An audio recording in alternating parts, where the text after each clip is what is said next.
একটি ছোট্ট গ্রামে বাস করতেন আব্দুল রহিম নামের একজন যুবক। আব্দুল রহিম ছিলেন খুবই দয়ালু এবং সৎ। সে সবসময় মানুষের কল্যাণের জন্য কাজ করত। গ্রামের মানুষ তাকে খুব ভালোবাসতেন। একদিন আব্দুল রহিম গ্রামের পাশের জঙ্গলে হাঁটতে বের হলো। হঠাৎ সে একটি ছোট পাখির কিচিমিচির আওয়াজ শুনতে পেল। পাখিটি একটি কাঁটাযুক্ত ঝোপের ভিতরে আটকে পড়েছিল।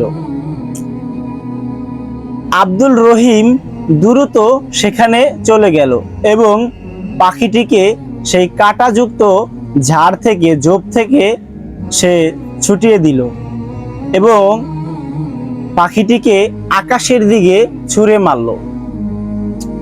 পাখিটি আকাশের দিকে গিয়ে একটি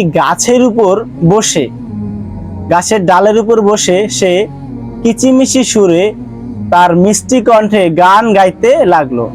আব্দুল রহিমের মন আনন্দে ভরে গেল। কিছুদিন পর গ্রামের একটি পরিবার খুবই সমস্যায় পড়ল। তাদের ঘরবাড়ি বন্যায় ঘূর্ণিঝড়ে ভেঙে গিয়েছিল এবং তাদের থাকার জায়গা ছিল না। আব্দুল রহিম তাদের থাকার জায়গা গুছিয়ে দেওয়ার ব্যবস্থা করার পরিকল্পনা করল। আব্দুল রহিম গ্রামের আরো কিছু যুবকদেরকে ডাক দিয়ে মিলেমিশে তাদের জন্য একটি ছোট্ট ঘরের ব্যবস্থা করলো, ঘর তৈরি করে দিল। সেই পরিবারটি আব্দুল রহিমের প্রতি কৃতজ্ঞতা প্রকাশ করলো। আব্দুল রহিমের এই কাজ দেখে তাদের চোখে আনন্দের অশ্রু ঝরল এবং তারা অনেক খুশি হয়েছে এবং আল্লাহর কাছে আব্দুল রহিমের জন্য অনেক অনেক দোয়া করছে। আব্দুল রহিমের এই কাজগুলো গ্রামের অনেক মানুষ দেখতে পেল। তারা আব্দুল রহিমের মতো এরকম মিলেমিশে কাজ করার পরিকল্পনা করলো। আব্দুল রহিম যেভাবে মানুষকে ভালোবাসে এবং মানুষের পাশে দাঁড়ায়, সবাই আব্দুল রহিমের মতো সবাই পাশে দাঁড়াতে লাগলো। আব্দুল রহিমের মতো মানুষরা আলোর পথের যাত্রী, তারা আমাদের জন্য একটা আইডল।